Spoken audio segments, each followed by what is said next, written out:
जय हिंद मित्रांनो, स्वागत आहे आपल्या द गुज्जी यूट्यूब चॅनलवर। मित्रांनो, सध्या पेसा केस संदर्भात जे काही अपडेट असेल तर ती अपडेट सध्या बघा काय येत नाही असा बऱ्याच उमेदवारांचा सध्या बरोबर प्रश्न होता। तर त्या संदर्भात बघा जे काही अपडेट असेल तर ती अपडेट आजचा व्हिडिओ बनवणार आहोत। तर पेसा पद भरती संदर्भात आपल्याला माहिती आहे की जे काही उमेदवार सध्या रुजू झालेले आहे तर ते एक प्रकारे या ठिकाणी मानधन तत्वावरती रुजू झालेले आहे, बरोबर।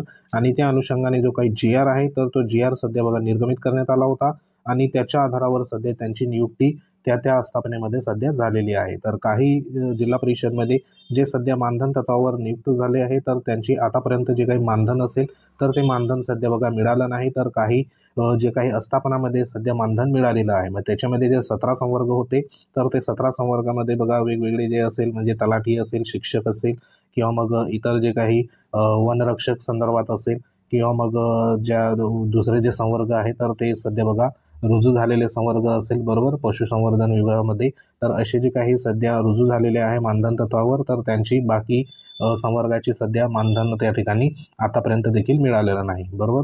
तर त्या अनुषंगाने बघा महत्त्वाचं जे काही पेसा पद भरती संदर्भात जी आपल्याला माहिती आहे की सध्या पिटिशन माननीय जे काही सुप्रीम कोर्टामध्ये सध्या प्रलंबित आहे आणि त्याच्यावरती सध्या जी काही सुनावणी असेल तर ती सुनावणी आपल्याला कित्येक ह्या ठिकाणी जे काही डेट असेल तर त्या डेट सध्या बघा मिळालेले आहे। आणि महत्त्वाचा जो काही शासन निर्णय होता कंत्राट भरती संदर्भात किंवा मग जो काही मानधन तत्वावरती जो सध्या बघा शासन निर्णय निर्गमित करण्यात आला होता तर तो शासन निर्णयासंदर्भात महत्त्वाचं जे काही ॲप्लिकेशन असेल, बरोबर, इंटरलॉकेटरी ॲप्लिकेशन, तर ते सध्या बघा दाखल करण्यात आलं होतं आणि त्या अनुषंगाने जो काही ऑफिस रिपोर्ट असेल तर तो ऑफिस रिपोर्ट देखील सध्या वेबसाईटवर अवेलेबल आहे, बरोबर। तर ह्या अनुषंगाने जो काही पदभरती झालेली आहे तर ती एक प्रकारे मानधन तत्वावरती सध्या बघा इथं होत आहे। अशा पद्धतीने जो काही ॲप्लिकेशन असेल इंटरलॉकेटरी ॲप्लिकेशन तर ते सध्या बघा प्रतिज्ञापत्र सध्या दाखल करण्यात आलं आहे आणि त्या अनुषंगाने जी काही सुनावणी असेल तर त्या सुनावणीवर ज्या डेट होत्या तर त्या डेट वारंवार सध्या मिळत होत्या, परंतु जी सुनावणी होती तर ती सुनावणी सध्या होऊ शकली नाही। तर त्या अनुषंगाने बघा जर आपण मागच्या महिन्याचा विचार केला तर बघा 5 तारखेला डेट आली होती, 16 नंबरवर केस होती, तरी देखील तिथं बघा कोणत्याही प्रकारची सुनावणी झाली नाही। त्यानंतर डेटवर डेट सध्या इथं मिळत आलेले आहे, म्हणजे 5 तारीख, त्यानंतर 6 तारीख, अशा पद्धतीने सध्या बघा 7 तारीख असेल, आता इथं 6 तारीख मिळाली होती। तर 6 तारखेला देखील बघा कोणत्याही प्रकारची सध्या इथं जे काही रीचड असेल, बरोबर, म्हणजे कोणत्याही प्रकारचं इथं जजमेंट त्या ठिकाणी झालेलं नाही। त्यानंतर पुढची जी डेट होती तर ती डेट म्हणजे 6 तारखेनंतर डायरेक्ट बघा इथं डेट देण्यात आली होती, ती म्हणजे जवळपास 7 तारीख आणि 7 तारखेनंतर डेट होती ती 19 तारीख। तर ही 19 तारीख सध्या बघा मागच्या महिन्याची होती, 19/11/2024। तर ही 7 तारखेपासून 19 तारीख सध्या देण्यात आली होती। तर 19 तारखेला देखील सध्या कोणत्याही प्रकारची इथं सुनावणी झाली नाही। एकंदरीत ज्या काही सुनावण्या असेल तर ह्या सुनावणीवर एक प्रकारे जो काही लक्ष असेल तर तो लक्ष सध्या बघा कमी झालेला आपल्याला इथं पाहायला मिळतोय। तर ही सुनावणी होणे गरजेचं आहे। तर 19 तारखेला देखील सध्या सुनावणी झाली नाही। त्यानंतर जर विचार केला आपण 19 नंतर बघा कालच्या दिवसाला म्हणजेच 2/12/2024ला सध्या बघा सुनावणी होती, बरोबर, म्हणजे कालच्या दिवसाला, आज आहे 3 तारीख, तर कालच्या दिवसाला जी सुनावणी होती तर त्या सुनावणीमध्ये जी सध्या मागच्या ज्या काही केस सध्या त्या ठिकाणी रीट पिटिशन होत्या तर त्याच त्या ठिकाणी सध्या बोर्डावर होत्या, परंतु सध्या जी काही सुनावणीला आलेली जी काही केस होती म्हणजे ह्याच्यामध्ये जो काही CL नंबर होता तर तो आपला या ठिकाणी बराचसा जो काही लांब होता, त्या अनुषंगाने इथं कालच्या दिवसाला देखील सध्या जी काही सुनावणी होती तर ती सुनावणी इथं होऊ शकली नाही, बरोबर। तर आता जी काही डेट आहे तर ती डेट नेमकी बघा कोणती नवीन डेट सध्या जनरेट झाली आहे तर ती देखील महत्त्वाची असणार आहे। तर त्या संदर्भात बघा तुम्हाला पुढे दाखवतो।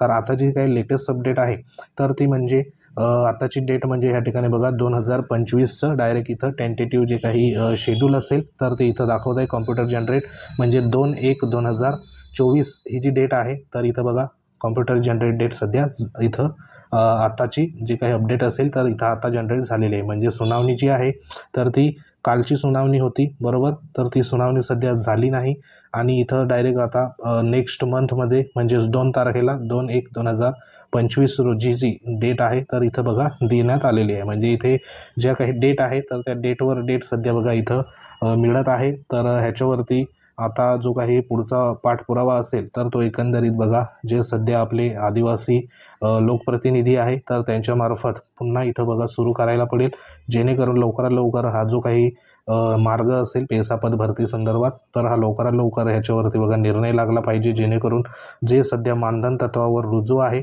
तर ते उमेदवार ज्यांना सध्या ऑर्डरमध्ये काहींच्या ऑर्डरमध्ये 11 महिन्याची जी काही सध्या बघा डेडलाईन त्याच्यामध्ये देण्यात आली आहे, तर 11 महिन्यात झाल्यानंतर त्यांचं नेमकं पुढे काय होणार त्या संदर्भात कुठेही सध्या बघा उल्लेख नाही. म्हणून जे काही पदभरती असेल किंवा ही जी काही हेरिंग असेल तर ते हेरिंग सध्या बघा इथं स्टार्ट होणे गरजेचं आहे, जेणेकरून ह्याच्यामध्ये जो काही मार्ग असेल किंवा जे स्टेटमेंट असेल तर ते निघणं बघा गरजेचं आहे, जेणेकरून जो काही निर्णय असेल तर तो निर्णयावर आधारित पुढील जी काही पदभरती असेल किंवा मग जे सध्या मानधन तत्वावर रुजू झालेले उमेदवार आहे तर त्यांच्या संदर्भात बघा पुढचे जे काही नियोजन असेल किंवा त्यांना नेमकं आता मानधन तत्वावर आहे तर ह्यांना सध्या बघा पुढे जाऊन कायम नेमणूक सध्या मिळणार का, अशा पद्धतीने देखील बऱ्याच उमेदवारांचे प्रश्न आहे.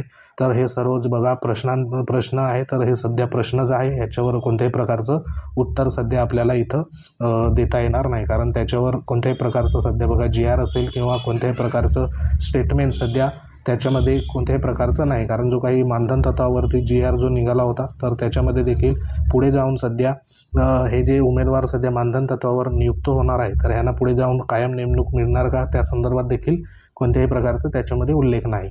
तर एकंदरीत जो पाठपुरावा असेल तर तो इथं बघा त्याला पुन्हा गती द्यायला पडेल, जेणेकरून पेसा पद भरती संदर्भात हा महत्त्वाचा जो काही केसेस आहे आरक्षणासंदर्भात तर हे एक प्रकारे निकाली लागल्यानंतरच पुढचं जे काही आरक्षणासंदर्भात किंवा पुढच्या पदभरती संदर्भात जे काही पेसा पदभरती सध्या बघा येऊ इच्छिता पुढच्या जे काही नवीन तर त्याच्यावरती कुठंतरी या ठिकाणी बघा अंकुश आलेला आपल्याला दिसेल, कारण इथे निर्णय जर नाही झाला तर ज्या काही पेसा पदभरत्या असेल विशेष पदभरत्या पेसा क्षेत्राच्या तर त्या कदाचित तिथं होणे बघा मुश्किल एक प्रकारे होऊ शकतं. पण सध्या तरी आता जी काही हेरिंग असेल तर ती हेरिंग संदर्भात जी पण अपडेट येईल तर ती अपडेट वेळोवेळी तुमच्यापर्यंत सध्या पोहोचवण्यात येईल. पण सध्या तरी बघा महत्त्वाची आता पुढच्या मंथची म्हणजे 2/1/2025 ही डेट सध्या इथं आलेली आहे. तर एकंदरीत जो काही पाठपुरावा असेल तर तो आपापल्या लोकप्रतिनिधींना परत बघा जे काही पत्र असेल किंवा मग प्रत्यक्ष भेटून सध्या जे काही पेसा संदर्भात जी पण पुढची प्रोसेस असेल तर ती हळूहळू ह्या ठिकाणी बघा स्टार्ट करण्यासंदर्भात जो काही पाठपुरावा असेल तर तो सध्या करायला पडेल. तर सध्या तरी हीच एक महत्त्वाची अपडेट होती. तर अशी जी काही महत्त्वाची अपडेटसाठी वेळोवेळी आपल्या चॅनलला भेट द्या. तुम्ही जर आपल्या चॅनलवर नवीन असाल तर चॅनलला सबस्क्राईब करून घ्या, जेणेकरून तुम्हाला अशाच प्रकारचे जे काही लेटेस्ट अपडेट असेल तर ते तुमच्यापर्यंत सध्या पोहोचवण्यात येईल. तर सध्या तरी आता कोणत्याही प्रकारची बघा हेरिंग असेल किंवा कोणत्याही प्रकारचं जे काही बोर्डावर येऊन देखील सध्या हेरिंग होतं नाही, तर सध्या बघा डेटवर डेट मिळत आहे. तर आता 2/1/25 मिळालेली आहे, तर ही डेट सध्या बघा बदलू पण शकते किंवा मग 2/1/2025 ही तर ह्या ठिकाणी फिक्स झाली, मध्ये देखील डेट येऊ शकते. जशी अपडेट झाली तशी तुमच्यापर्यंत माहिती पोहोचवण्यात येईल. पण सध्या तरी 2/1/2025 हीच डेट सध्या इथं दिसत आहे. तर ही एक महत्त्वाची सध्या बघा अपडेट होती. तर भेटू आपण नेक्स्ट अपडेटमध्ये. तोपर्यंत जय हिंद, वंदे मातरम.